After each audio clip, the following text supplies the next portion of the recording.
जितने भी केसेस हमारे पास आते हैं प्री डायबिटिक वाले, उसमें से कितने % को चांसेस होते हैं फ्यूचर में जाकर शुगर में या डायबिटीज़ में कन्वर्ट होने के? 50% लोग भी इसको रिवर्स करना चाहे तो वो कर सकते हैं। जनरली वो डायबिटीज़ में इसीलिए जाते हैं क्योंकि हम उसके लिए कोई एक्शन नहीं लेते। ऐसी कौन सी 3 चीज़ें हैं जो कि हमें कोई भी जो प्री डायबिटिक है उसको अपनी प्लेट से एलिमिनेट कर देनी है, हटा देनी है पूरी तरीके से, ताकि डायबिटीज़ होने के चांसेस ना के बराबर हो जाए? ठीक है। तो कौन से तेल जो है जिनको आप अच्छा मानते हैं शुगर के पेशेंट्स के लिए, या फिर जिन लोगों को हो गया प्री डायबिटिक स्टेज में? क्योंकि जब शुगर्स की बात करते हैं, it's not always the high sugar, there is always a dip in the sugar, that is called hypoglycaemia. तो शुगर लेवल्स हमारे लो भी जाते हैं। तो हमें क्या है कि राइट अमाउंट और रेशो में शुगर सप्लाई को 24 आवर्स अपनी बॉडी में बनाए रखना है। जब मैं होल ग्रेन की बात कर रही हूँ तो आटे को छानना नहीं है। अब कौन से कार्ब्स हम प्रेफर करें, तो अगेन मैं कॉम्प्लेक्स कार्बोहाइड्रेट को ही मानूंगी, लेकिन एक्सेस ऑफ कार्ब्स वो शुगर में ही कन्वर्ट होगा।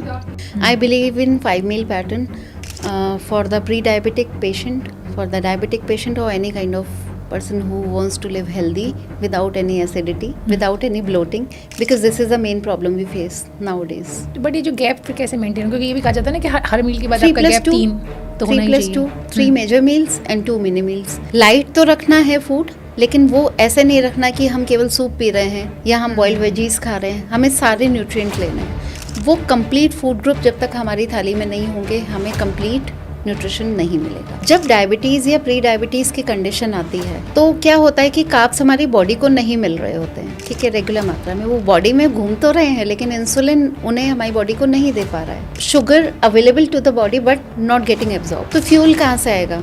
Carbs are the primary fuel giving food और you can say nutrition. So यहाँ पे प्रोटीन हमारे को एनर्जी देने का काम करना शुरू कर देते हैं। कुछ लोग को एसिडिटी वाली प्रॉब्लम बहुत होती है, तो उनके लिए कई लोग ऐसा कहते हैं कि जब आप चाय पीते हैं या कॉफ़ी लेते हैं तो उससे थोड़ा पहले आधा गिलास या 1 गिलास पानी पी लेने चाहिए, उससे बेनिफिट होता है। ऐसा है 5 चीज़ें आप हमें बताइए कि हमारी थाली के अंदर होनी चाहिए जो कि प्री डायबिटिक जो सिचुएशन कंडीशन हमारी है उसको डायबिटीज़ में कन्वर्ट होने से रोक पाए।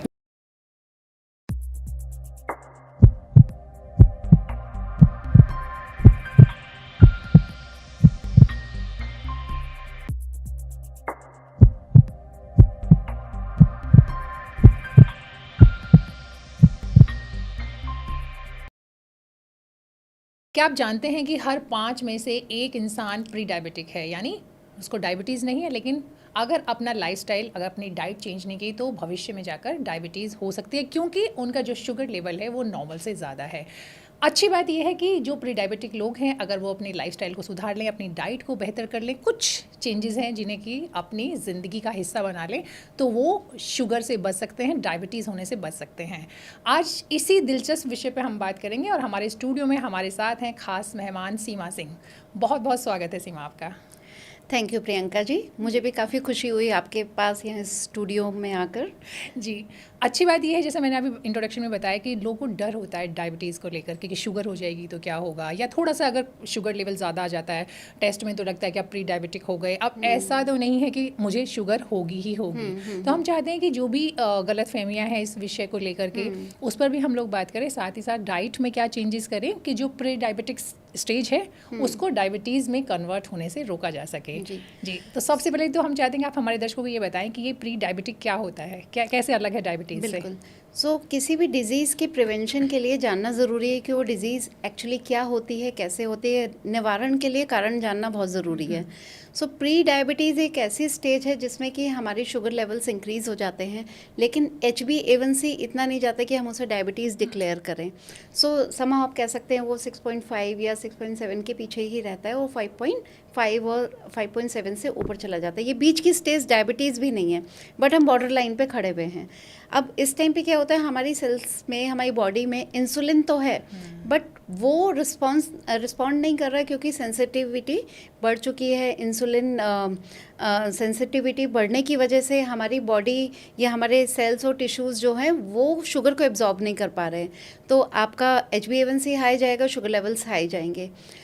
अच्छी बात इसमें यह है कि ये प्री स्टेज है, तो इसको हम रिवर्स कर सकते हैं, इसको हम पीछे ले जा सकते हैं। कहने का मतलब ये कि हम इस कंडीशन को बढ़ने से रोक सकते हैं। कारण जानते हैं इसके, एक तो मोटापा, दूसरा सेडेंट्री लाइफस्टाइल, तीसरा स्ट्रेस बहुत है लाइफ में तो cortisol levels are high, this is the main biggest reason. Another thing is कि लैक ऑफ एक्टिविटी, कोई एक्सरसाइज नहीं है, चिंताएं हम बहुत कर रहे हैं लेकिन उसके लिए कुछ काम नहीं कर रहे, ठीक है। ओवर थिंकिंग, देन आप हेरिडिटी की अगर बात करें तो अगर हमारे फोर फादर्स को या पेरेंट्स को कोई भी क्रिटिकल डिजीज़ रही हो तो डायबिटीज़ आने के बहुत ज़्यादा चांसेस रहते हैं कि 40 के अराउंड हम ये कभी भी टेस्ट में ये अपीयर हो सकता है कि आपके शुगर लेवल्स हाई चल रहे हैं।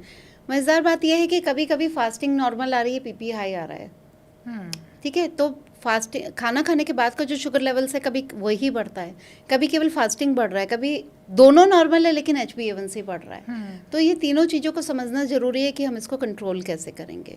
लेकिन पहले बताइए कि जितने भी केसेस हमारे पास आते हैं प्री डायबिटिक वाले, उसमें से कितने % को चांसेस होते हैं फ्यूचर में जाकर शुगर में या डायबिटीज़ में कन्वर्ट होने के? उसमें से मैं कह सकती हूँ कि यहाँ पे थोड़ा हमको साइकोलॉजी को लेकर चलना पड़ेगा। अभी मैं फिजियोलॉजी लेकर नहीं चल रही हूँ, तो अगर 50% लोग भी इसको रिवर्स करना चाहें तो वो कर सकते हैं। जनरली वो डायबिटीज़ में इसीलिए जाते हैं क्योंकि हम उसके लिए कोई एक्शन नहीं लेते। राइट। सो अच्छी बात ये है ना कि मैं कहीं पढ़ रही थी और वो डेटा जो था वही कहता था कि 1 साल के अंदर 10 to 15% लोग चले जाते हैं, क्योंकि वो जैसे आपने बताया ना कि साइकोलॉजिकल होता है, आपको लगता है कि अब तो ये आ गया तो शुगर तो आ ही गई। और आई थिंक लॉन्ग रन में भी जो ये रेशियो है ये 30-40 ऐसे कुछ परसेंटेज है। हाँ, तो इतना ज़्यादा नहीं है, वही हम कह रहे हैं कि बेस्ट बहुत ज़्यादा नहीं है क्योंकि हम इसे एक्शन अगर हमने ले लिया, जाने अनजाने या किसी फैमिली मेम्बर ने ही हमें सपोर्ट करना शुरू कर दिया, सपोज हस्बैंड ने वाइफ को या वाइफ ने हस्बैंड को ने बिना बताए खाना ही अच्छा बनाना शुरू कर दिया, तो ऑटोमेटिकली बॉडी में चेंजेस आने शुरू हो जाते हैं और हमें पता भी नहीं चलता कि कब हमने उस स्टेज को वहीं रोक लिया। अच्छा, चूँकि आप अपने अच्छा खाने की बात की है तो मुझे लग रहा है कि आपको भी जो है कुकिंग और इस सब में काफ़ी इंटरेस्ट है, तो आप सबसे पहले ये बताइए कि कौन सी ऐसी 3 चीज़ें, डिटेल में भी बात करेंगे, हम पूरी डाइट भी आपसे जानेंगे, लेकिन ऐसी कौन सी 3 चीज़ें हैं जो कि हमें कोई भी जो प्री डायबिटिक है उसको अपनी प्लेट से एलिमिनेट कर देनी है, हटा देनी है पूरी तरीके से, ताकि डायबिटीज़ होने के चांसेस ना के बराबर हो जाए? ठीक है। सो सबसे पहले तो जब कार्ब्स ही हमारे एब्जॉर्ब नहीं हो रहे हैं, शुगर हमारी बॉडी में एब्जॉर्ब नहीं हो रही, तो सबसे पहले तो हम इसी को रिस्ट्रिक्ट करेंगे, ठीक है। अगर 140 के ऊपर रैंडम शुगर लेवल्स जा रहे हैं तो आप जान लीजिए कि आप उस टाइम शुगर नहीं ले सकते, मीठा नहीं ले सकते। सबसे पहला फूड आइटम हमें इसको एलिमिनेट करना है। सेकंड थिंग, वेट जो बढ़ाता है वो सबसे पहले आप फूड देखेंगे फ्राइड फूड है या एक्स्ट्रा बटर है, एक्स्ट्रा घी है। घी इज़ नॉट द कल्प्रेट, लेकिन वो ऐसा सुपर फूड भी नहीं है कि हम केवल घी खा रहे हैं और कितनी भी क्वांटिटी में खा रहे हैं और वो हमें नुकसान नहीं देगा। ये सबसे बड़ा मिथ होता है। सो ये 2 चीज़ें मैं कहूँगी, फ्राइड फूड आइटम, अगर फ्राइड खा भी रहे हैं तो अच्छा ऑयल उसमें इस्तेमाल करें, शुगर हमें अवॉइड करनी है, ठीक है। थर्ड मैं कहूँगी रिफाइंड फूड, वो भी कार्ब्स की ही कैटेगरी में आ जाता है, जैसे मैदा के प्रोडक्ट्स हो गए, है ना, तो उसकी जगह पर हम रिप्लेसमेंट की भी बात करेंगे। बिल्कुल। तो आपने अच्छे ऑयल की बात की, तो सबसे पहले तो ये बता दीजिए कि अच्छे ऑयल कौन से हैं, खासकर अगेन चूँकि हमारा टॉपिक जो है वो डायबिटीज़ को लेकर के है, तो कौन से तेल जो है जिनको आप अच्छा मानते हैं शुगर के पेशेंट्स के लिए या फिर जिन लोगों को हो गया प्री डायबिटिक स्टेज में उनके लिए? मैं कहूँगी सबसे पहले तो कोल्ड प्रेस्ड ऑयल ही घर में लाएं, ठीक है, रिफाइंड ऑयल को बाहर करें। अब बात करें कौन सा ऑयल, तो हम हिंदुस्तान में हैं और हमारा सरसों का तेल बहुत ही अच्छा रहता है, सो हम सरसों का तेल यूज़ करें। एंड अनदर ब्यूटीफुल की इज़ चेंज करते रहें ऑयल्स को, ठीक है। जितना रोटेशन पे आप सीड्स ऑयल को घर में लाएंगे, उसे यूज़ करेंगे, उतना अच्छा रहेगा। एंड इंडियन डाइट इज़ इस तरह से बनी हुई है कि हमारे कॉम्बिनेशन ऑफ ऑयल्स अपने आप आ जाते हैं। आप दाल को देसी घी में तड़का लगाएं, सब्जियों को आप सरसों के तेल में बनाएं, और अगर आप सैलेड में ड्रेसिंग डालनी है और आपका वेट अलाउ करता है कि आप एक्स्ट्रा ऑयल लेना चाहते हैं या ले सकते हैं, चाहना तो नहीं बट हम बॉडी को ही देखेंगे कि ले सकते हैं या नहीं, तो हम एक्स्ट्रा वर्जिन ऑलिव ऑयल ले सकते हैं, बट दैट डजंट मीन कि हमारे बाकी ऑयल्स खराब हैं। सो मूंगफली का तेल है ना, तिल का तेल हम अपनी डाइट में इस्तेमाल कर सकते हैं, अलसी का तेल भी हम यूज़ कर सकते हैं। क्योंकि सीड्स की बात आप कर रहे हैं ना, आजकल तो बहुत सारे ऑप्शंस आ गए हैं, मैं खुद भी कई चीज़ मतलब ट्राई करके देखती हूँ अलग अलग चीज़ें, तो मुझे समझ में आता है कि हाँ किसका बेनिफिट ज़्यादा है। फैटी एसिड का कॉम्बिनेशन अगर आप देखोगे तो rice bran oil is very close to the recommended fatty acid combination, तो I personally prefer that oil also. तो बहुत सारे ऑप्शंस हैं, बहुत सारे ऑप्शंस हैं, बस लेकिन ये चीज़ ध्यान रखनी है कि आपको रिफाइंड जो है, रिफाइंड वनस्पति घी, डालडा, पाम ऑयल, ये सब से हम दूर रहें। प्रोसेस्ड फूड अगर हम दूर करेंगे अपनी डाइट से, या हम बाहर खाने में ये सोचना शुरू कर देंगे कि हम इस आउटलेट पे अच्छा तेल यूज़ हो रहा होगा या नहीं हो रहा होगा, येस और नो में बात करेंगे। अगर येस है तो आप प्लीज़ वहाँ जाके खाइए, अगर नो है तो आप उसको अवॉइड करें। अच्छा, ये तो हमने आपसे पूछी थी 3 चीज़ें जो आपको प्लेट से हटा देनी है। अब कौन सी 3 चीज़ें ज़रूर ऐड करनी है? ओके, अगेन शुगर से ही बात करते हैं, क्योंकि ऐसा कभी भी नहीं हो सकता कि हम बिल्कुल प्लेन खाना खाएं। टेस्ट बर्ड्स भी हैं, कभी मन भी करेगा, कभी बॉडी की रिक्वायरमेंट भी होगी, क्योंकि जब शुगर्स की बात करते हैं, it's not always the high sugar, there is always a dip in the sugar, that is called hypoglycaemia. तो शुगर लेवल्स हमारे लो भी जाते हैं। तो हमें क्या है कि राइट अमाउंट और रेशो में शुगर सप्लाई को 24 आवर्स अपनी बॉडी में बनाए रखना है। तो अगर हम कार्ब्स ले रहे हैं तो कॉम्प्लेक्स कार्बोहाइड्रेट लेंगे, ठीक है। तो रिफाइंड को हटा के हमने होल ग्रेन गेहूं यूज़ किया, बार्ले यूज़ किया, या कोई भी मिलेट्स यूज़ कर सकते हैं, ठीक है। इसके अलावा हम ध्यान रखें कि जब मैं होल ग्रेन की बात कर रही हूँ तो आटे को छानना नहीं है, ठीक है। फैट का रिप्लेसमेंट हमने देख लिया। दूसरा फूड हम इसमें काउंट करेंगे कि प्री बायोटिक्स अपनी डाइट में यूज़ करेंगे, तो वो आता है हमारा फलों से, सब्जियों से, ठीक है। थोड़ा बहुत हम अचार, फर्मेंटेड फूड ऐड कर सकते हैं, तो इससे गट माइक्रोबायोटा को काफ़ी हेल्प मिलती है। एंड जितना हमारा पेट हेल्दी रहेगा उतना हम किसी भी बीमारी को बाय बोल सकते हैं। तीसरी चीज़ आपने जाननी चाहिए, तो मैं यहाँ पे ऐड करना चाहूँगी good fats in the form of nuts. हम वो ऐड करें, तो जहाँ फाइबर भी ऐड होता है। फाइबर बहुत ही ज़्यादा सपोर्टिव एक न्यूट्रिशन का पार्ट है, या आप ये कहेंगे न्यूट्रिएंट है, जो कि हमारे डायबिटीज़ को कंट्रोल करने में बहुत हेल्प करता है। तो अगर हम न्यूट्रिएंट वाइज बात करें तो होल ग्रेन सीरियल्स, ठीक है, एंड अपने fruits and vegetables, these 3 things are very helpful. Right. लेकिन अगर कुछ जैसे अब आजकल बहुत सारी चीज़ें चल रही हैं ना, आजकल बहुत फैंसी चीज़ें भी आती हैं कि बाहर से ये, जैसे फॉर एग्जांपल आवाकाडो को लोग बोलते हैं कि वो that is very good for health, ये सब, लेकिन वो हर किसी के लिए पॉसिबल नहीं है उसको खाना, या मतलब पॉकेट फ्रेंडली भी उतना नहीं है। तो ऐसी कोई चीज़ हो सकती है जो कि आपको लगता है कि जो कि बहुत ज़रूरी है? देखिए, हेल्दी फूड की हम लोग बात कर रहे हैं, लेकिन इस चीज़ के लिए कि जो प्री डायबिटिक लोग हैं उनके लिए क्या चीज़ है जो कि इंडिया में पाए जाने वाला या बाहर से आने वाला? देखिए, बेहतर तो ये कि हम लोग तो उसमें बिलीव करते हैं कि लोकल वाले में सीजनल एंड रीजनल। बिल्कुल बिल्कुल। राइट। सो उसमें मैं बात करूँगी जामुन की, मेथी सीड्स एंड सौंफ, इन सबको हम अपनी डाइट में शामिल करें। सो जामुन हम किसी भी टाइम खा सकते हैं, जब भी सीज़न होता है, बट जब सीज़न नहीं है तो हम क्या करें, तो जामुन को हम ड्राई करके उसका पाउडर बना के रख सकते हैं। अर्ली मॉर्निंग 1 टीस्पून हम ले सकते हैं। देन मेथी तो थ्रू आउट द टाइम हमारे पास सीड्स अवेलेबल हैं, तो इन द मॉर्निंग हम मेथी वाटर, या फिर मेथी को च्यू ही करें तो बहुत अच्छा रहेगा। मेथी के सीड्स हम इवन अपने फूड में भी यूज़ कर सकते हैं ऑन द डेली बेसिस। और आगे हम बात करें तो जैसे आंवला है, करेला है, these things are very helpful. ये अपने डाइट में हम यूज़ कर सकते हैं। करेला सब्जी बना लिया, उसको पिकल की फॉर्म में, अगर आप सब्जी देखो तो वो उसकी सब्जी ही काफ़ी दिन चल जाती है, तो पिकल की तरह आप उसको रोज़ खा सकते हो। बाकी जूस तो थोड़ा कड़वा होता है, बट दवाई भी ऑप्शन है ना वैसे। आजकल लोग कैसे मिक्स करके भी बना लेते हैं कि करेले के जिसमें थोड़ा सा आपने कुकुम्बर डाल लिया, थोड़ा आपने वो जो आता है दूसरे तरह के, मतलब से खीरा डाल लिया थोड़ा सा, but then quantity is very less in that way if you are mixing the things. अगर हमें ज़्यादा रिजल्ट कितना नॉर्मली वैसे कितना रिकमेंड करते हैं आप करेले का जूस? क्योंकि ये भी कहा जाता है ना शायद कि ज़्यादा नहीं लेना होता, I don't know. It's like अगर मैं कहती हूँ अगर स्मूदी आपको बनानी है, पहले तो क्वांटिटी देखने की, जो हम बड़ा बड़ा ग्लास लेते हैं वो नहीं लेना है, क्योंकि extra amount is also harmful. So हमें एक नॉर्मल या स्मॉल ग्लास बनाना है, जिसमें कि हमने मॉर्निंग में अगर ले रहे हैं तो they should be equal amount of खीरा, थोड़ा सा उसमें मेथी सीड्स हम लें, मेथी वाटर जिसमें डिप किया उसको भी यूज़ कर सकते हैं, एंड देन करेला यूज़ कर सकते हैं। मैं कहूँगी कि अगर आपको कुछ और डालना है इसमें तो आप कोई फ्रूट ऐड कर लो, it's like apple, and the whole apple you have to use. ये नहीं कि हम उसकी स्किन निकाल रहे हैं, केवल सीड्स निकालना है और मिक्सी में और ब्लेंडर में उसको क्रश करना है, and you have to drink it. तो ये तो परफेक्ट स्मूदी बन गया आपका, परफेक्ट स्मूदी बन गई, आपका जो भी बेनिफिशियल, बट ओवरडू नहीं करना। और इसमें शायद थोड़ी सी सीड्स भी ऐड कर, जो आपने बताया मेथी बताया, कुछ और भी चीज़ लोग चिया सीड्स वगैरह भी डालते हैं, तो मतलब सब कुछ करके आप अगर एक ग्लास मीडियम साइज का ले लेते हैं तो कह सकते हैं कि आपके लिए एक अच्छे, आपका बढ़िया, आपका स्टार्ट, दिन की अच्छी शुरुआत है। जी। अच्छा, आप चूँकि कह रही थी कि जब हमें 3 चीज़ हटाने की बात आपने की, बट जब शुगर की बात करते हैं तो नॉर्मली शुगर का मीन्स होता है मीठा, लेकिन बहुत सारे लोग ये नहीं जानते हैं कि अगर हमारा जो कार्ब है उसके अंदर भी शुगर कंटेंट होता है, राइट? बिल्कुल। तो अगर आप थोड़ा सा ये भी बता पाएँ कि मतलब किस तरीके से क्या क्या कार्ब, क्योंकि अभी नया कल्प्रिट जो माना जा रहा है वो ऑयल तो है ही, ठीक है, लेकिन ऑयल के साथ साथ अब ज़्यादा माना जा रहा है पर्टिकुलरली डायबिटीज़ है जो लाइफस्टाइल प्रॉब्लम है उनमें, कि उसमें कार्ब इज़ मोर इम्पॉर्टेंट, वो आपको कंट्रोल करना ज़रूरी है, क्योंकि हमारी जो डाइट अभी तक रही है वो नॉर्मली कार्ब ओरिएंटेड ज़्यादा रही है, बिल्कुल। चाहे आपका राइस हो चाहे आपका रोटी हो। बिल्कुल। तो ये जो आप थोड़ा सा अगर हमारे व्यूअर्स को बता पाएँ कि आपको, चूँकि उसके अंदर भी ऑलरेडी शुगर होती है, तो आपको शुगर किस फॉर्म में आप शुगर ले सकते हैं, क्योंकि ऐसा तो है नहीं कि आप बिल्कुल बंद कर देंगे। बिल्कुल और- बंद कर देंगे, जी, हाँ, पॉसिबल नहीं है। और करेंगे तो फिर वो आप देखे कहते हैं ना क्रेविंग होगी फिर आपकी, Craving तो वो होगी। क्रेविंग के लिए भी ऑप्शन होना चाहिए कि आपको सजा तो नहीं है Exactly. ज़िंदगी, आप तो ज़िंदगी को थोड़ा सा इंजॉय भी करें। एग्जैक्टली। ठीक। सो होता क्या है कि जब हम कार्ब्स की बात करते हैं तो carbs is the form of sugar only. अब दो तरीके के होते हैं, एक रिफाइंड होता है, कॉम्प्लेक्स होता है, ठीक है।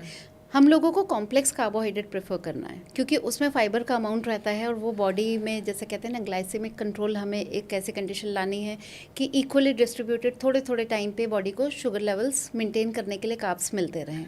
तो वो एक स्टेट हमें चाहिए होती है बॉडी में।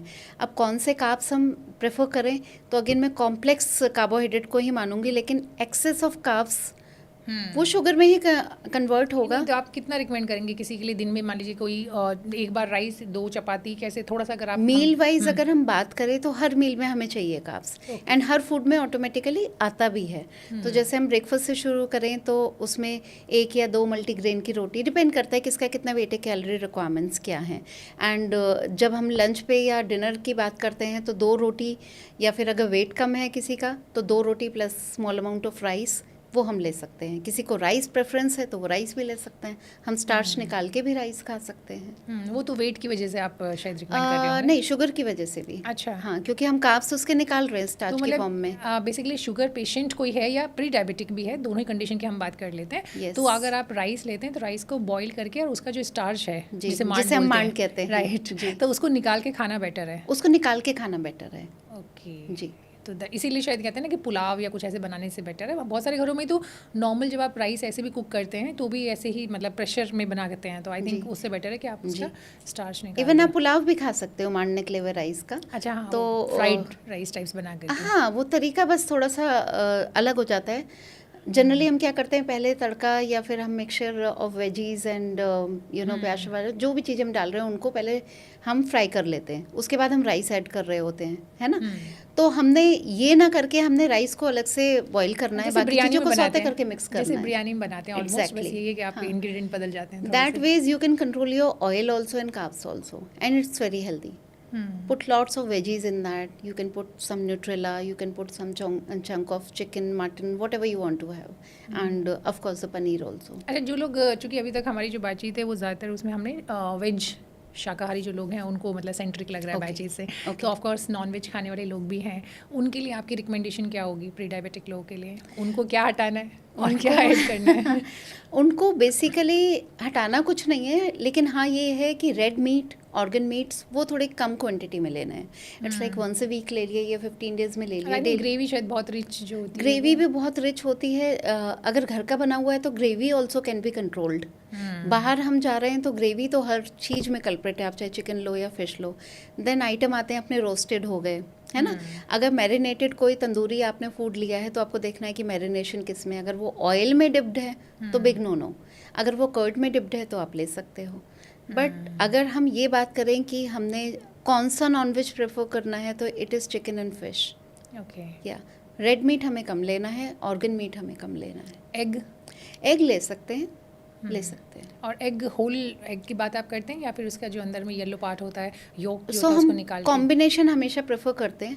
इट्स लाइक कि आप एक होल एग ले लो और अगले का आप एग वाइट ले लो, या फिर आप रेगुलरली एग वाइट्स ले रहे हो तो थ्राइस अ वीक आप होल एग 1 ले लो, so that you will not lose the beauty of the yolk also, क्योंकि उसमें भी बहुत ज़्यादा न्यूट्रिएंट्स होते हैं. And fat is not always bad. We need some cholesterol to for the proper brain functions. तो थोड़ा डिटेल में बताइए कि योग के अंदर कौन कौन सी खास चीज़ होती है? जैसे विटामिन डी होता है, फिर आप बता रहे हैं कि जितने भी फैट कोलेस्ट्रॉल होता सॉल्युबल है। वाइटामिन्स हैं वो योग में रहेंगे, A, D, E, K. सो ये सारे जो विटामिन्स हैं इसमें वैसे इससे रेलेवेंस नहीं है, बट हाँ मैं थोड़ा नॉलेज के लिए बता देना चाहती हूँ दर्शकों को कि जो हमारे फैट सोल्यूबल विटामिन हैं, अगर हमने एक्सेस अमाउंट में लिए तो उसकी टॉक्सिसिटी जाती है बॉडी के अंदर। लेकिन अगर हमारे वाटर सोल्यूबल विटामिन्स हैं तो जैसे कि नाम के साथ बताइए। विटामिन बी, विटामिन सी, हम्म, ठीक है, तो ये वाटर में सॉल्युबल होते हैं, ठीक है। अगर हम सब्जियों को काट के धोएंगे, जो जनरली बहुत सारे घरों में जल्दबाजी में होता है, तो हमारे सारे वाटर सॉल्युबल विटामिन्स और मिनरल्स लीच आउट हो जाते हैं और वो वाटर हम फेंक देते हैं, हम रियलाइज़ भी नहीं करते हमने क्या गलती की। राइट। तो ये एक बहुत बड़ा स्टेप होता है कि हम सब्जियों को बहुत अच्छे से धोएं, उसके बाद छीलें, काटें और बनाएं। बिल्कुल सही। इस पर तो गौर ही नहीं किया जाता क्योंकि इतनी फटाफट सब लोग फटाफट काटते हैं, पानी में डालते हैं, निकालते हैं और बना लेते हैं। एग्जैक्टली। तो वहीं अगर हमें फैट सॉल्युबल विटामिन्स चाहिए तो उसके लिए हमें फ़ैट लेना पड़ेगा। इवन सप्लीमेंटेशन बहुत ज़रूरी हो जाता है विटामिन डी का। आजकल सिनेरियो देख रहे हैं कि हम या तो सन में जाते नहीं हैं, जाते हैं तो सनस्क्रीन लगा के जाते हैं, तो विटामिन डी आएगा ही नहीं, वो तो हमें एक्टिवेट करना पड़ेगा अपने स्किन में। सो उसके लिए चाहिए कि अगर सप्लीमेंटेशन हमें लेना पड़ रहा है, आप किसके साथ लोगे? फैट के साथ लोगे। फैट किससे आएगा? फिर आपको मिल्क लेना होगा, दही लेना होगा। तो fat is also very very important. Right. अच्छा, आप अभी बात कर रही थी कि जब बाहर के खाना खाते हैं, जब बाहर जाकर, अब बाहर के खाना कितनी बार आप रिकमेंड करते हैं? ओके, कई लोग होते हैं ना जो डेली बाहर से कुछ ऑर्डर कर रहे थे, तो ऑफकोर्स उसके लिए तो बिग बिग नो होगा, ये मैं अपनी तरफ से ऐड कर दे रही हूँ। लेकिन एज एन एक्सपर्ट आप कितनी बार तक परमिशन देते हैं कि आप बाहर से खा सकते हैं? मैं कहती हूँ पहले आप अपना एम देखें कि एम क्या है। अगर एम केवल शुगर कंट्रोल है, ठीक है, तो 15 डेज़ में भी चल जाता है।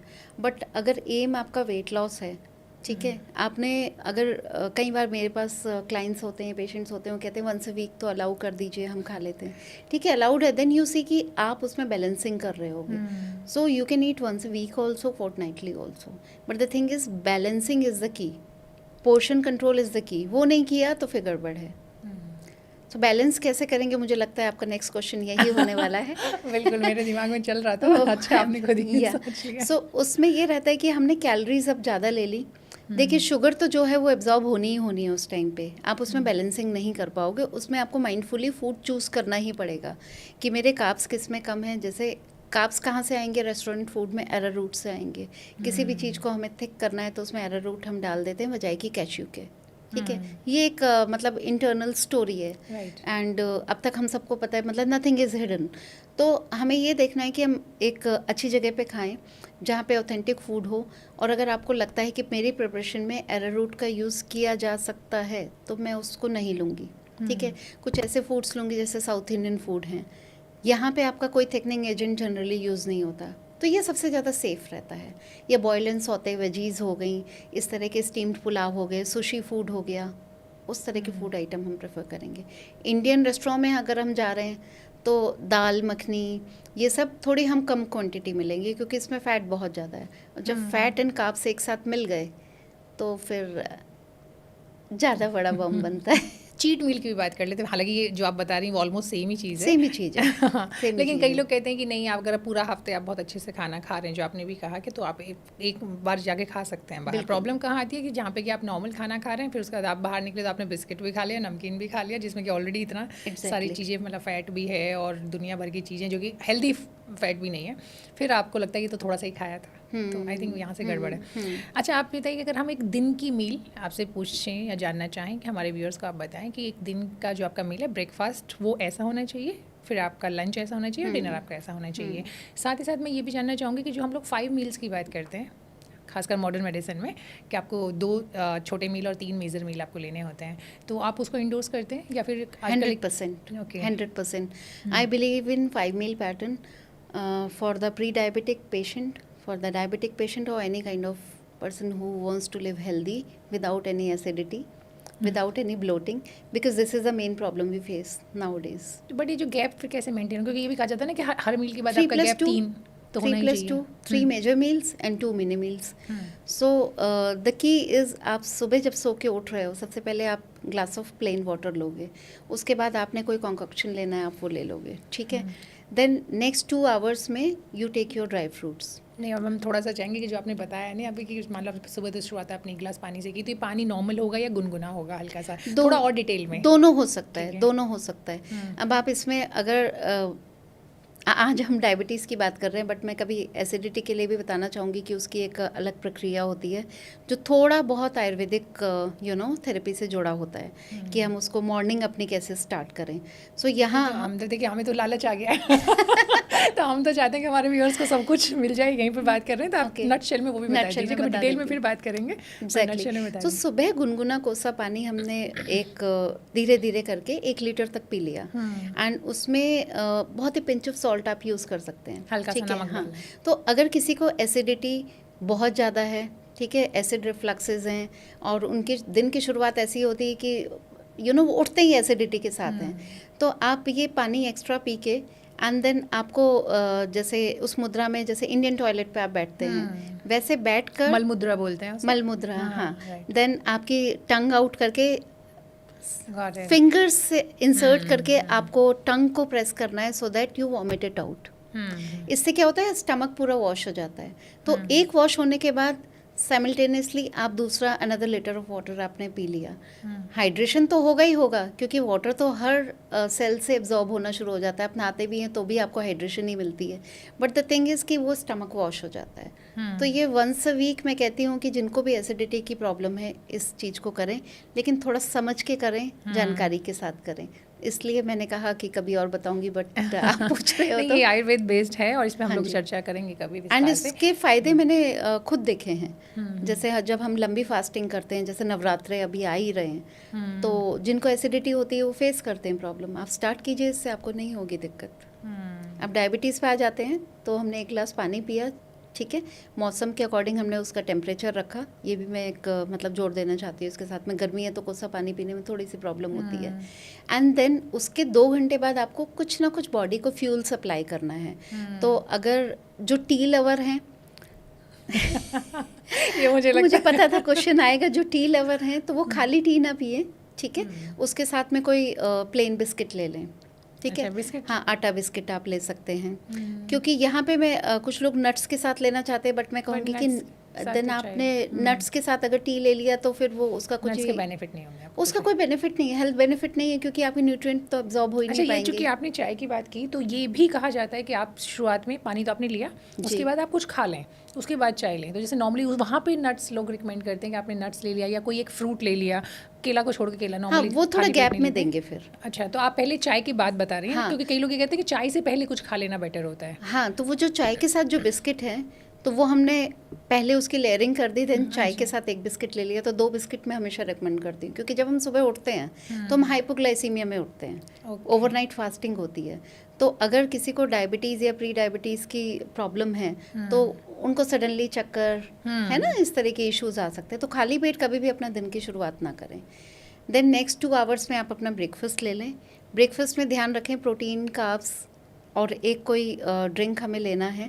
तो इसको थोड़ा सा ब्रेक करेंगे, जैसे कार्ब्स कहाँ से लें, तो कार्ब्स हम लेंगे थोड़ा वेजिटेबल पोहा 1 कटोरी ले सकते हैं, या फिर वेजिटेबल उपमा ले सकते हैं। साउथ इंडियन प्रेफर करते हैं तो इडली सांभर ले सकते हैं, 2 इडली के साथ में आप 1 बोल सांभर ले सकते हैं, ठीक है। उत्पम सांभर ले सकते हैं, डोसा सांभर ले सकते हैं। नॉर्थ में आप हैं तो आप मिस्सी रोटी ले सकते हैं। पराठे के आप शौकीन हैं तो मैंने ये कहूँगी कि आप पराठा खाओ, बट क्योंकि डेली पराठा हमारी लाइफस्टाइल के साथ नहीं जाता। नुकसान तो नहीं करता, आप हल्का घी लगाओगे, आप खूब फिजिकली एक्टिव हो जाओ, ठीक है, तो आप डेली खा सकते हो। लेकिन आप एक्टिव अगर नहीं हो तो आप पनीर की भरी हुई रोटी, दाल की भरी हुई रोटी या सब्जी फिल्ड करके स्टफिंग करके उसकी रोटी दही के साथ खा सकते हैं। हल्का सा अगर आपको बटर की लेयर करनी है तो वो आप टचअप दे सकते हो, लेकिन बहुत ज़्यादा इस लाइफस्टाइल के साथ नहीं ले सकते। एंड बेवरेजेस में मैं हमेशा कहती हूँ कि चाय कॉफ़ी ना लें आप किसी भी मील के साथ में। आप छाछ ले सकते हैं, लस्सी ले सकते हैं, ठीक है, या तो आप कर्ड ले सकते हैं, मिल्क ले सकते हैं और कोई शेक ले सकते हैं। अब प्रोटीन की बात करें तो जो मैंडेटरी है वो कुछ ऑप्शंस हैं। Being vegetarian either you can take paneer और टोफू और स्प्राउट्स, ठीक है, और अगर आप एग लेते हैं तो आप एग्स ले सकते हैं, आइदर 2 एग वाइट्स और 1 होल एग। इस तरह से ब्रेकफास्ट रहा अपना। देन नेक्स्ट 3 आवर्स में फिर शुगर लेवल्स डिप होने स्टार्ट हो जाते हैं। तो 2.5 घंटे हुए आपको एक फ्रूट खाना है। आप कोई भी फ्रूट ले सकते हो यहाँ पे। सीइंग द ग्लूकोज लेवल्स, ज़्यादा हम मानते हैं कि जैसे आपने ये भी मिथ देखा होगा कि क्या मैं बनाना पूरी लाइफ नहीं खाऊंगा, कुछ लोग कहते हैं बनाना खा सकते हो। तो बहुत ज़्यादा इसके अराउंड चर्चा है कि हम खाएं कि नहीं खाएं। मैं कहती हूँ कि एज अ थंब रूल, जब तक आपको शुगर लेवल्स नहीं पता है, आपको mango, chikoo, banana, grapes avoid करने हैं। But if you know your sugar levels and those are under control, you can enjoy these also. But वो आपको सलाह के साथ में एंड केयरफुली लेना है। ब्लाइंडली आपको ये नहीं ये नहीं है कि 2-3-4 खा गए। बहुत सारे एक्सपर्ट तो ये भी एडवाइस करते हैं कि आपको जितना चाहे जी, उतना खा इसलिए सकते मैंने बोला कि ना तो यहाँ ना है, ना यहाँ ना है, balance is the key. Seeing your blood reports, ठीक है। देन नेक्स्ट 2.5-3 घंटे के अंदर आपका लंच टाइम आ जाता है। और ये टाइमिंग्स भी कहाँ से शुरू होते हैं, कई बार लोग ये पूछते हैं। तो आपके लाइफस्टाइल तो मैं नहीं कहूँगी, लेकिन आपके जॉब के जो टाइमिंग्स है उसके हिसाब से जो आपका मॉर्निंग में उठने का टाइम है, तो वहाँ के आधे घंटे जब आप सो के उठे तब हमारा टाइम स्टार्ट हो जाता है। सो फिर लंच में हम बात करेंगे। तो you have to see what's in my plate. तो मेरी प्लेट में सबसे पहले फाइबर होना चाहिए। उसमें हम सैलेड लेते हैं एंड 1 बोल ऑफ वेजिटेबल लेते हैं। अब प्रोटीन कहाँ से आएगा, तो वो 1 कटोरी दाल, राजमा, beans, soyabean, egg curry, chicken curry, fish curry, है ना, इनसे आ जाएगा। देन कर्ड से आएगा, 1 bowl of curd will be there. अब लास्ट आते हैं कार्ब्स, ठीक है। मैंने अपनी प्लेट ऑलमोस्ट 50-75% उससे भर ली। लास्ट आता है क्या हम कार्ब्स में ले, तो वो हम रोटी लेंगे। हम 2 या 3 रोटी अपनी भूख के अकॉर्डिंग ले सकते हैं कि after eating all these things, क्योंकि यहाँ बहुत वेराइटी हो गई। 2-3 की भी शायद गुंजाइश नहीं बचेगी, जी। सेडेंटरी लाइफस्टाइल के साथ तो जी, नहीं बचेगी। और या तो आप राइस ले सकते हैं। देन इवनिंग का टाइम आता है जब फिर से हमें भूख लगती है एंड वी वंडर की भूख लग रही है, अब क्या करें। तो यहाँ पे आप क्या कर सकते हैं, कोई स्नैक टाइम रख लीजिए। जैसे कि आप भेलपूरी खा सकते हो। आप जो न्यूट्रेला चंक्स आते हैं उसको बॉईल करके या गर्म पानी में डिप करके आप उसकी भी चाट बना सकते हो। अगर आप रनिंग है, आपके पास में पेंट्री नहीं है, तो आप स्मूदी इस टाइम पे ले सकते हैं या योगर्ट ले सकते हैं, कोकोनट वाटर ले सकते हैं, ठीक है। सूप भी आप पी सकते हैं इस टाइम पे। एंड अगर ड्राउजीनेस लग रही है तो इन सब फूड टाइम के पहले या बाद में आप चाय पी सकते हो, ओके, बिस्किट्स के साथ में। देन रात का टाइम आया, डिनर का टाइम आइडियली इज़ 7 to 8, ठीक है। तो उस टाइम तक अपना डिनर हो जाना चाहिए and it will be same as your lunch composition. Because light तो रखना है फूड, लेकिन वो ऐसे नहीं रखना कि हम केवल सूप पी रहे हैं या हम बॉइल्ड वेजीज खा रहे हैं। हमें सारे न्यूट्रिएंट लेने हैं। वो कंप्लीट फूड ग्रुप जब तक हमारी थाली में नहीं होंगे, हमें कंप्लीट न्यूट्रिशन नहीं मिलेगा। तो कार्ब्स को कम रखें, बाकी चीज़ों को नॉर्मल मात्रा में लें। तो आप बोल रहे हैं कि हर मील में आपको प्रोटीन लेना है जी, और हर मील में आपको कार्ब भी लेना है, सिर्फ क्वांटिटी कम कर देनी है। कारण जानना चाहेंगे इसका? प्रोटीन क्यों लेना है? प्रोटीन इसलिए लेना है, हम इंडियन हैं, ठीक है। पहली बात तो हमारे अंदर मसल्स बहुत कम हैं। उस खाना हमारा बहुत अच्छा है, लेकिन उसमें कार्ब्स ज़्यादा हैं। तो उस करके बहुत टाइम से हम मसल्स हमारे पास कम हैं, तो सार्कोपीनिया इस कंडीशन को बोलते हैं। तो they are lot of researches and data on it. Then अब हमारी लाइफस्टाइल भी सेडेंट्री हो गई, हम एक्सरसाइज नहीं कर रहे हैं, तो वो मसल मेंटेनेंस वाला पार्ट भी चला गया। जब डायबिटीज़ या प्री डायबिटीज़ की कंडीशन आती है, तो क्या होता है कि कार्ब्स हमारी बॉडी को नहीं मिल रहे होते हैं, ठीक है, रेगुलर मात्रा में। वो बॉडी में घूम तो रहे हैं, लेकिन इंसुलिन उन्हें हमारी बॉडी को नहीं दे पा रहा है। तो over sugar available to the body but not getting absorb. तो फ्यूल कहाँ से आएगा? Carbs are the primary fuel giving food और यू कैन से न्यूट्रिशन, ठीक है। सो यहाँ पे प्रोटीन हमारे को एनर्जी देने का काम करना शुरू कर देते हैं। सो अगर प्रोटीन एनर्जी देने का काम करेगा तो मसल बिल्डिंग और या टिश्यू बिल्डिंग या मेंटेनेंस का काम वो नहीं कर पाता है। तो इसलिए ऑप्टिमम अमाउंट में कार्ब्स लेना ज़रूरी है along with the right amount of protein, overdo नहीं करना। अच्छा, चूंकि आपने कैलोरी की बात की, तो कैलोरी में ऑफ कोर्स कार्ब जो हैं वो मेन हमारे कैलोरी फूड होते हैं, लेकिन ऑयल भी होता है, राइट, एंड शुगर भी होता है। बिल्कुल। तो फिर कैलोरीज के लिए फिर हम कार्ब पे ही डिपेंडेंट क्यों हैं? हम तो ऑलरेडी ले रहे हैं ना सब चीज़ों में, फैट भी ले रहे हैं, तो इवन गुड फैट ले रहे हैं तो भी इसके अंदर है। फिर शुगर भी कुछ ना कुछ कंटेंट आता है, कुछ फ्रूट्स में भी आता है जो नेचुरल शुगर है, फिर आर्टिफिशियल शुगर है। तो फिर कार्ब पे ही इतना वो क्यों फोकस? कार्ब पे फोकस इतना इसलिए क्योंकि उसमें हम फूड थोड़ा ज़्यादा खा सकते हैं because 1 gram of carbs will be giving you approximately 4 kilo calorie, है ना। एंड फैट का बात करें तो इसका डबल हो गया, ऑलमोस्ट 9 9 इसका डबल हो गया, उससे ज़्यादा चला गया। तो हमें बहुत कम क्वांटिटी में ज़्यादा मिलेगा, राइट। एंड वो सीधे जाके बॉडी में डिपॉजिट हो जाएगा। यस, जब भी स्टार्विंग वाली कंडीशन होगी तो वो अपना काम करना शुरू करेगा क्योंकि कार्ब्स नहीं है बॉडी में। अच्छा, जो कार्ब से हमें फैट मिल रहा है कैलोरी, वो डायरेक्ट नहीं कन्वर्ट होगा फैट के रूप में? एक्सेस होगा तो कन्वर्ट होगा। ओके। हाँ, तो they are several reactions happening in the body. वो यूरिन में पास आउट होना शुरू हो जाता है। तो यूरिन के शुगर लेवल्स भी हम देखते हैं ना कि यूरिन में शुगर पास आउट हो रहा है, या कीटोन बॉडीज आ रही हैं, एसिडोसिस की कंडीशन आ रही है, तो वो बात की सीवियर कंडीशंस होती है। तो इसलिए अगर न्यूट्रिएंट हम बैलेंस रख लेंगे तो मेटाबॉलिक कंट्रोल काफ़ी हद तक हम अपने ऊपर पा चुके होते हैं, और चीज़ों को रिवर्स करना, मैनेज करना बहुत इजी हो जाता है। अच्छा, इससे पहले कि हम आगे बातचीत करें, आप चूँकि खाने की हम बात कर रहे थे, एक दिन का मील जो हमने डिस्कस किया है, उसमें हमारा ड्राई फ्रूट्स वाला पार्ट रह गया, क्योंकि नॉर्मली वो तो आजकल हर कोई रिकमेंड करते हैं, आपने भी कहा, तो उसके लिए फिर कौन सा टाइम फिट होता है, कब लेना चाहिए? यस, प्रैक्टिकली अगर आप देखें तो मैं कहूँगी उसको मिड मील में प्लेस करें, ठीक है। अब वो या तो आप ड्राई रोस्ट कर सकते हो, और अगर 2 तरीके होते हैं, एज इट इज़ हमें नहीं लेना है, या तो सोक करके लेना है या हमको ड्राई रोस्ट करके लेना है। अच्छा, ठीक है। अब अगर मॉर्निंग में हम टी वगैरह नहीं ले रहे हैं, बिस्किट नहीं ले रहे हैं, तो morning is the good time. हमने सोक किया, सुबह वॉश करके उसको ले लिया, ठीक है। लेकिन अगर हम मॉर्निंग में टी बिस्किट पे डिपेंड कर रहे हैं तो उसके साथ में वो फिट नहीं बैठता। फिर मैं कहती हूँ या तो आप इवनिंग टाइम में ले लो या मिड मॉर्निंग के टाइम में ले लो। कई लोग ऐसे भी लेते हैं कि मॉर्निंग में ले लिया, मतलब उठने के बाद आधा घंटा 1 घंटे बाद, और उसके बाद फिर चाय ली, या फिर चाय के आधे 1 घंटे बाद ले लिया, ब्रेकफास्ट से पहले बीच में। माइंडफुल ईटिंग नहीं हुई ना, फिर हमने कैलोरीज तब ली जब हमें ज़रूरत नहीं थी। ओके। तो जो these are the smart hacks कि हम कैसे खा सकते हैं, खाना कैसे एंजॉय कर सकते हैं, और जब हमारी बॉडी को चाहिए हम तब दें। तो वो तो उतना तो कोई दिमाग लगाता ही नहीं है। खाने को देखकर तो लगता है खाने को देखकर बस खा लेता हूँ। जी।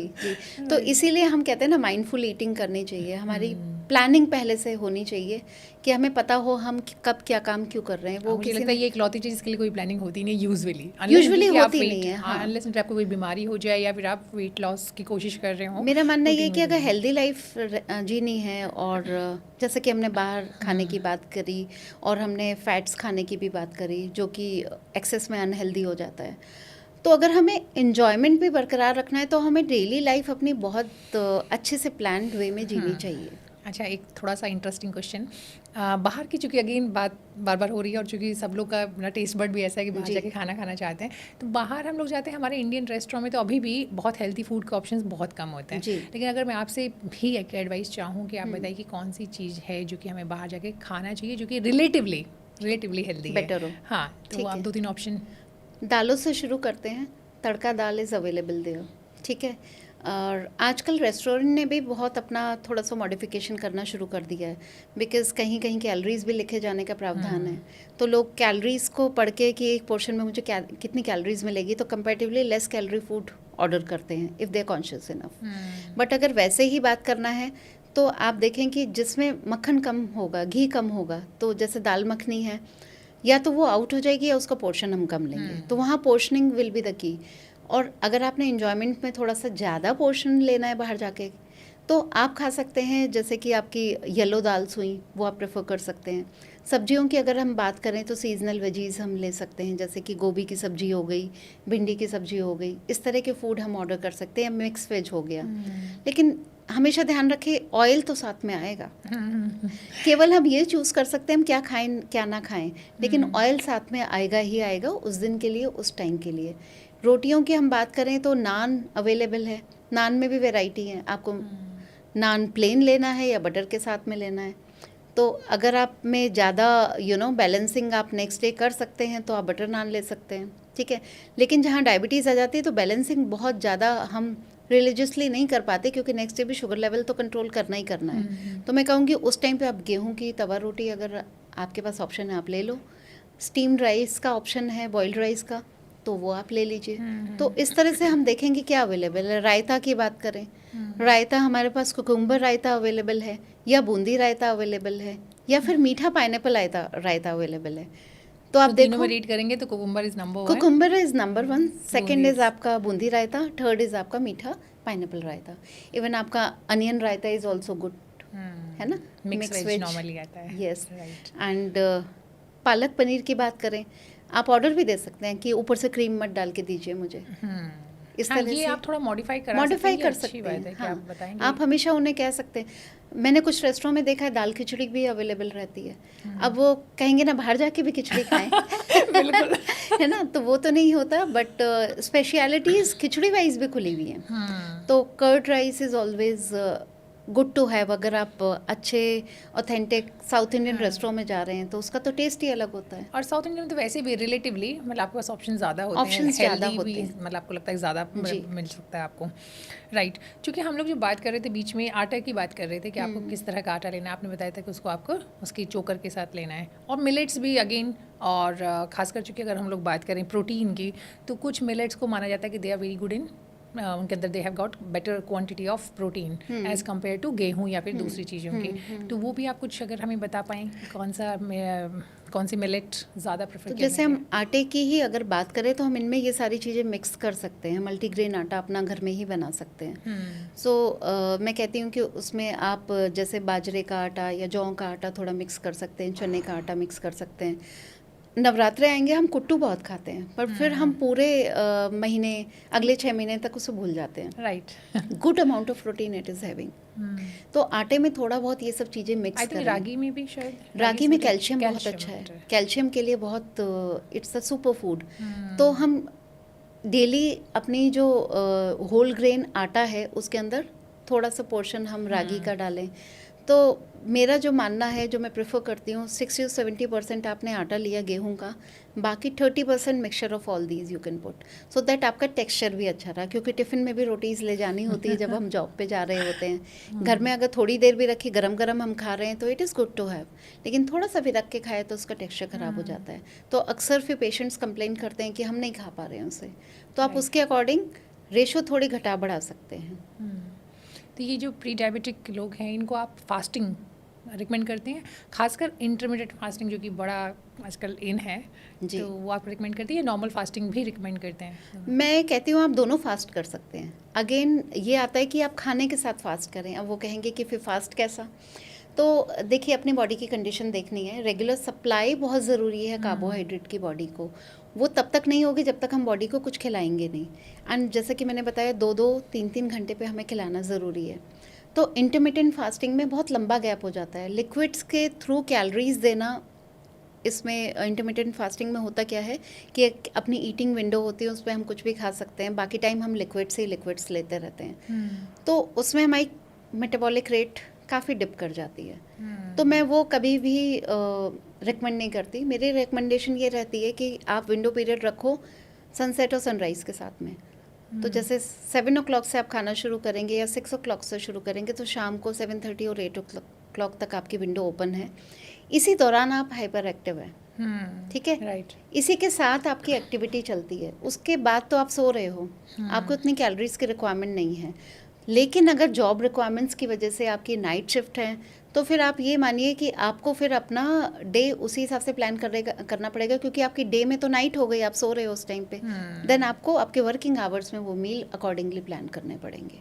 राइट, मतलब खाना तो आपको है ही और सब कुछ खाना है, तो आप थोड़ा सा माइंडफुल तरीके से। और नॉर्मल फास्टिंग की आपकी, जैसे आपने मुझसे पूछा था, तो मैं हमेशा कहती हूँ कि आप 2-2 घंटे पे फ्रूट्स खाएं, ठीक है, थोड़ा पनीर का कोई डिश बना लें, या फिर साबूदाना तो इनको नहीं चलता है, बट थोड़ा बहुत पोटैटो नॉर्मल वेजीज़ में मिक्स करके चल जाता है, क्योंकि बाकी कार्ब्स हम नहीं खा रहे हैं।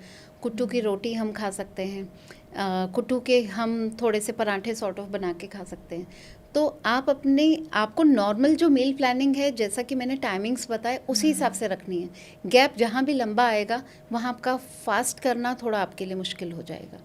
दही या छाछ क्या रिकमेंड करेंगे? दही दोनों में से कुछ भी, दोनों में से कुछ भी। कैलोरी वाइज छाछ में कम, कैलोरी वाइज छाछ में कम होता है, बट दही आप ले सकते हो, 2 बार आप ले सकते हो, दही में प्रॉब्लम नहीं है। परफेक्ट। लो फैट दही लीजिए, कोई इशू नहीं है। तो सीमा, ये 2 बात हुई थी डाइट की, और ऑफ कोर्स एक्सरसाइज की बात भी करनी पड़ेगी। तो क्या एक्सरसाइज भी उतनी ही इम्पोर्टेंट है जितना कि डाइट है? जी, एक्सरसाइज बहुत ज़्यादा इम्पॉर्टेंट है कि जैसे कि मैंने आपसे कहा था कि ओबेसिटी है या फिर हमारे पास मसल्स कम हैं, ठीक है। सो मसल्स कम है मतलब कि हमारे टिश्यूज़ भी हेल्दी नहीं है, तो ये सब चीज़ों से निजात पाने के लिए एक्सरसाइज रोल में आती है। इंसुलिन रेजिस्टेंस की हमने बात की थी कि जिसकी वजह से हमारे पास प्री डायबिटीज़ आ रही है, ठीक है। सो उसको करेक्ट करने के लिए भी एक्सरसाइज का रोल रहता है। कौन सी एक्सरसाइजेज, जैसे एरोबिक एक्सरसाइजेज हो गई, तो हफ्ते में 6 दिन हमें एक्सरसाइज के बनाने हैं कि हर दिन हम 45 मिनट दें अपने आप को। एरोबिक में क्या आता है कि आप वॉक कर लें, ठीक है, स्विमिंग कर सकते हैं, गार्डनिंग कर सकते हैं, पेट के साथ वॉक कर सकते हैं। साथ के साथ में आपको रेजिस्टेंस एक्सरसाइज भी करनी है। अब या तो आप उसको सेम डे में मिक्स कर सकते हैं या फिर आप ऑल्टरनेट डेज पे कर सकते हैं। ये कॉम्बिनेशन ऑफ एक्सरसाइज ज़रूरी है। और इससे फ़ायदा क्या होता है, कैसे हमें रिवर्सल में फ़ायदा मिल सकता है, आप ये समझे कि जब हमारी बॉडी में मसल्स ज़्यादा होंगी, ठीक है, तो वो फ्यूल को कंज्यूम भी ज़्यादा कर पाएंगी, तो वो जो कार्बोहाइड्रेट है वो यूज़ हो पाएगा। ग्लाइकोजन का भी बॉडी इस्तेमाल कर पाएगी, उससे शुगर को निकाल पाएगी, बॉडी उसको यूज़ कर पाएगी, तो ग्लाइकोजन सिंथेसिस में भी हेल्प मिलेगी। एंड अगर मसल्स होंगी तो मेटाबॉलिक रेट भी हायर होगी, तो इस करके हमारा पूरा मेटाबॉलिज्म हमें सपोर्ट करेगा। लोग एक्सरसाइज मतलब रिवर्सल सिर्फ ये में लगता है कि एक्सरसाइज का मतलब है कि फिटनेस के लिए आप कर रहे हैं, वेट लॉस के लिए कर No, रहे हैं, no, लेकिन no, जो no, no. इंपॉर्टेंट चीज़ आपने बताई Yeah. कि वो आपका जो मसल है जी। उसके लिए इंपॉर्टेंट है, ताकि जो आप खा भी रहे हैं तो वो कन्वर्ट हो पाए, कन्वर्ट हो पाए, वो सेलुलर लेवल पे जाता है। इंसुलिन जैसे अभी तक तो इंसुलिन हमारा इफेक्टिव नहीं है, वो रेजिस्टेंस शो कर रहा है, इसीलिए ना हमारी शुगर हमारी बॉडी के अंदर नहीं जा पा रही, वो केवल ब्लड में घूमे जा रही। यहाँ पे हमें क्या चाहिए कि उस रिसेप्टर को हम एक्टिव करें। तो वो कैसे होता है कि जब हम एक्सरसाइज करते हैं, हमें शुगर लेवल्स को डाउन करना है, एरोबिक्स बहुत फ़ायदेमंद होती है। एंड साथ में ही अगर हमने थोड़ा मसल मास भी बना लिया तो फिर आप सोचिए बॉडी कितनी एक्टिव हो जाएगी एंड ऑक्सीजन बॉडी में ज़्यादा रहेगी, तो बॉडी फ्रेश फील करेगी। और डायबिटीज़ में एक चीज़ आती है, जब डायबिटीज़ आती है या प्री डायबिटीज़ आती है तो उसके साथ थकान बहुत आती है। राइट। तो थकान इन सब चीज़ों को बीट करने में बहुत हेल्प करती है। नहीं, अच्छी बात है, क्योंकि नॉर्मली तो लोग ऐसा लगता है एंड कि आप रिसर्चेज हैं इस पे, रिसर्चेज हैं इस पे। ओके, लोग कहते हैं ना आप एक्सरसाइज करेंगे तो और थक जाएंगे, जी। जो नॉर्मल एक कंसेप्शन, तो आई थिंक वही अगेन मिथ है या नहीं, मिसकंसेप्शन। आप थकेंगे नहीं। आप कभी रेगुलर योगा करके देखिए, आप थके हुए होंगे तो भी आप एनर्जेटिक फील करना शुरू कर देंगे। बस 2-3 दिन आपको माइंड से स्ट्रांग रहने की ज़रूरत है। और अगर थकते हैं, हाथ पैरों में दर्द हो रहा है, बॉडी में दर्द हो रहा है, पानी खूब पीजिए। राइट। हाँ, तो पानी अगेन इस पर हम लोगों ने बात नहीं की थी, क्योंकि वही अगर हम लोग प्री डायबिटिक की बात कर रहे हैं तो वहाँ भी पानी वैसे तो सभी के लिए इंपॉर्टेंट है, उतना जी। तो अब सब जानते हैं, लेकिन फिर भी उन लोग के लिए आप खास तौर पे कुछ मतलब कितनी ग्लास ऑफ वाटर रिकमेंड करती हैं? और पानी का मतलब सिर्फ पानी है या फिर उसमें आप कहेंगे कुछ चीज़ें ऐड ऑन करने से, जैसे नींबू हो गया या मेथी हो गया, कुछ भी एक्सवाइजेड? पानी का मतलब पानी है। Okay. पानी का मतलब हमने पानी पीना है। और कम से कम, वैसे तो हम बॉडी वेट से इसको कैलकुलेट करते हैं, पूरे दिन में आपने कितनी चाय पी वो भी मैटर करती है। अल्कोहल कंजप्शन है किसी का तो वो भी मैटर करता है। बताइए कि कैसे मैटर करती है? अगर चाय पी तो मतलब हमें पानी ज़्यादा पीना पड़ेगा, अल्कोहल लिया तो पानी ज़्यादा बिल्कुल, कितना? क्योंकि आई मीन अगर हमने 1 कप चाय पी तो कम से कम हमारा 2 कप पानी हमें एक्स्ट्रा पीना पड़ता है। वो इसलिए क्योंकि जब भी हम अल्कोहल ले रहे हैं या फिर हम चाय कॉफ़ी ले रहे हैं तो it leads to the dehydration, extra urination. तो डायबिटीज़ में वैसे ही आपने सुना भी होगा, पेशेंट बताते भी हैं कि यूरिनेशन का फ्रिक्वेंसी बढ़ जाता है, डिहाइड्रेशन बहुत ज़्यादा फील होना शुरू हो जाता है। तो पर केजी बॉडी वेट अगर आप एक नॉर्मल सी भी आप क्वांटिटी निकालना चाहें तो into 35 ml will be total amount. मतलब अगर आपका वेट 50 किलो है या 60 किलो है, आप 35 से मल्टीप्लाई करिए, mls में आपका जो भी फिगर आएगा वो आपका टोटल वाटर इनटेक है। फिर बात एक्स्ट्रा वाटर कंजप्शन की रहती है, seeing this coffee and T content, तो वो फिर एक्स्ट्रा ऐड करना होता है। बट रफली 2 से 3 लीटर में फॉल करता है ये। नहीं, तो कई लोग ये भी कहते हैं, जैसे आपने बताया ना कि खासकर जिन लोगों को एसिडिटी होती, कुछ लोगों को एसिडिटी वाली प्रॉब्लम बहुत होती है, तो उनके लिए कई लोग ऐसा कहते हैं कि जब आप चाय पीते हैं या कॉफ़ी लेते हैं तो उससे थोड़ा पहले आधा गिलास या 1 गिलास पानी पी लेने चाहिए, उससे बेनिफिट होता है, ऐसा है? हाँ जी, बिल्कुल। खाली पेट तो कभी चाय पीनी ही नहीं है। अभी हमने प्रीवियसली डिस्कस किया था कि एक लेयरिंग चाहिए, तो उसमें हम कुछ खा लें। अब यहाँ अगर हम ऑफिस में हैं और हमें चाय पीना है, व्हाट्स एवर रीज़न, हम थका हुआ फील कर रहे हैं, we want to rejuvenate, stress है, कुछ भी है, तो पहले जब आप पानी पी लेंगे तो जितना भी एसिड है आपके पेट में तो वो न्यूट्रलाइज हो जाएगा। सो वो एक तरह से वॉश करने का काम करता है। उसके बाद अगर आप चाय पी रहे हैं तो वो सीधे आपकी वॉल्स पे एसिड के साथ दूसरा एसिड नहीं जा रहा ना हिट करने। परफेक्ट। सो आप ये बताइए कि अगर हम लोग, हमारा इंडियन जो फूड है वो इतनी वैरायटी वाला है, हम लोग ऑलरेडी डिस्कस कर चुके हैं इतना डिटेल में, लेकिन फिर भी मैं चाहती हूँ कि 5 चीज़ें आप हमें बताइए कि हमारी थाली के अंदर होनी चाहिए, जो कि हमें, खासकर इंडियन फूड की हम बात कर रहे हैं, जी। प्री डायबिटिक जो सिचुएशन कंडीशन हमारी है उसको डायबिटीज़ में कन्वर्ट होने से रोक पाए। जी। 5 चीज़ें। प्री डायबिटीज़ को डायबिटीज़ में कन्वर्ट होने से रोकने के लिए ऐसे कुछ फूड हम खा सकते हैं जिससे कि हमारे शुगर लेवल्स मेंटेन रहें। तो सबसे पहला आता है उसमें जामुन। जामुन हम इस तरह से खा सकते हैं, जब सीज़न में है तो जामुन का फ्रूट खाया, और सीज़न नहीं है तो उसका ड्राई पाउडर हमने खा लिया। सेकंड हमारा आता है मेथी। मेथी सीड्स या मेथी पाउडर को अपनी डाइट में शामिल करें। मॉर्निंग में हम उसके सीड्स खा सकते हैं भिगो के, और या हम आटे में मिक्स कर सकते हैं, तो ये भी आपका शुगर को डाइजेस्ट करने में और एब्जॉर्प्शन में हेल्प करता है। थर्ड थिंग आती है फाइबर। फाइबर को हम कैसे लेंगे कि अपनी डाइट में फ्रूट्स एंड वेजिटेबल का अमाउंट बढ़ाएंगे। कम से कम 2 कटोरी सब्जी पूरे दिन में, 2 कटोरी सलाद और 1 फल हमें खाना है, ठीक है। फोर्थ जो चीज़ आती है वो आती है हमारी प्रोबायोटिक।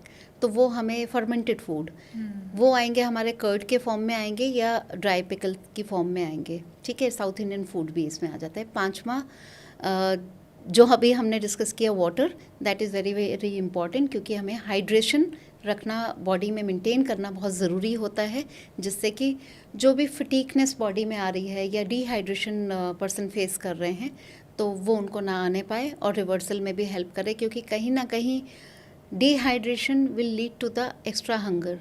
एक्स्ट्रा हंगर को कर्ब करने के लिए आप कुछ ना कुछ फूड खाओगे, फिर एक्स्ट्रा कैलोरीज आएंगी, तो वो रिवर्सल पॉसिबल नहीं हो पाता फिर उसमें।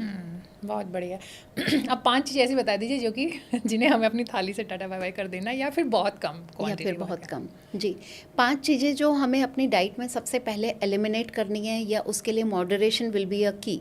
तो सबसे पहली बात आती है डायबिटीज़, और शुगर की बात कर रहे हैं या प्री डायबिटीज़ की बात कर रहे हैं, शुगर ही उसमें हमारा दुश्मन दिखाई देता है।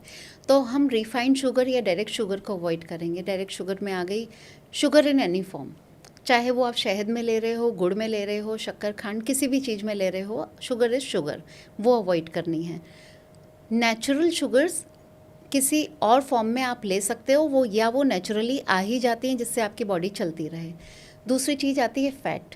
फ़ैट हमें अपनी थाली से मिनिमाइज़ करने हैं, ज़ीरो नहीं कर सकते, मिनिमाइज़ कर सकते हैं। एंड गुड फैट हमें लेने हैं, जो कि हमने कहा सीड्स ऑयल ले सकते हैं। तीसरी चीज़ आ जाती है जो हमें अपनी डाइट से हटानी है, वो है कि एक्स्ट्रा कैलोरीज, तो in the form of extra butter हो गया, है ना, इस तरह की चीज़ें। चौथी चीज़ अगर हम बात करें तो अल्कोहल, ठीक है, या फिर excess of tea and coffee, वो हमें डाइट से निकालना है। स्पेशली बियर, बियर के बारे में बहुत मिसकंसेप्शन होता है कि बियर तो कुछ नहीं होती, लेकिन बियर ही सबसे ज़्यादा पॉट बेली देती है, और जहाँ बेली और वेस्ट सर्कमफ्रेंसेस इंक्रीज हुआ तो मान लीजिए लाइफस्टाइल डिसऑर्डर आने ही आने, तो बड़ा तो प्रॉब्लम वो बड़ी बढ़ जाएगा, ठीक है। पांचवी चीज़ मैं कहूँगी कि आप अपनी डाइट में से क्या हटाएं, तो वो बाहर का खाना हटाएं। रीज़न उसका ये है कि excess of calorie and the bad fat, और या ऑयल उसका जो है वो पाम ऑयल वगैरह यूज़ किया रहता है, तो पाम ऑयल तो बिल्कुल नहीं लेना है, और बाहर का खाना कम खाना है, खाया तो उसे बैलेंस करना है। बहुत बढ़िया। चलिए, मुझे पूरी उम्मीद है कि हम लोगों ने जो भी बातचीत की है उसका जो फ़ायदा वो हमारे व्यूअर्स को ज़रूर होगा, क्योंकि आपने ऑलमोस्ट सारी चीज़ें बता दी हैं कि आपको भैया क्या करना है और क्या नहीं करना है, ये भी ध्यान रखना है। और बहुत ही सिंपल तरीके से आपने बताया, खासकर जो क्वेरी कोई भी हो सकती है, मुझे लगता है इस टॉपिक से जुड़ी हुई ऑलमोस्ट उस सब पे हमने बात की। So thank you so much, आपने इतना डिटेल में सारी इन्फॉर्मेशन जो है वो हमारे व्यूअर्स को दी। बहुत बहुत शुक्रिया। बहुत बहुत शुक्रिया प्रियंका, आपके माध्यम से हम व्यूअर्स पे को राइट जानकारी दे पा रहे हैं, तो इसके लिए आपका बहुत बहुत शुक्रिया।